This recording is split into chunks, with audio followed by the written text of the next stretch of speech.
మేడ్చల్ జిల్లా Keesara police station పరిధిలో outer ring రోడ్డుపై గ్యాస్ సిలిండర్తో వెళ్తున్న డీసీఎం బోల్తా పడింది. డీసీఎంలో ఉన్న ఇద్దరు వ్యక్తులు డ్రైవర్ శ్రీనివాస్ గౌడ్తో పాటు మరో వ్యక్తికి స్వల్పంగా గాయాలు తగిలాయి. డీసీఎం వెనకాల వాహనాలు లేకపోవడంతో తప్పిన పెను ప్రమాదం. గట్కేసర్ నుంచి ఐడియా బరార్ వెళ్తున్న డీసీఎం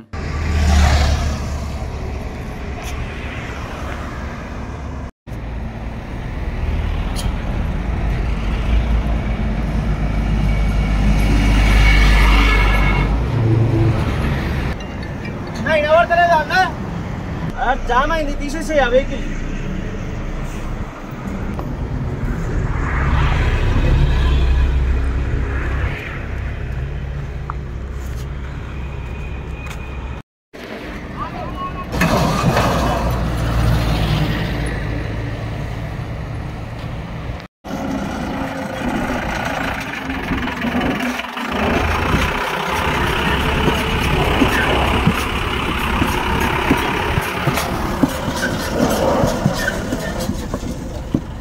మరిన్ని అప్డేట్స్ కోసం మా ఛానల్ని సబ్స్క్రైబ్ చేయండి.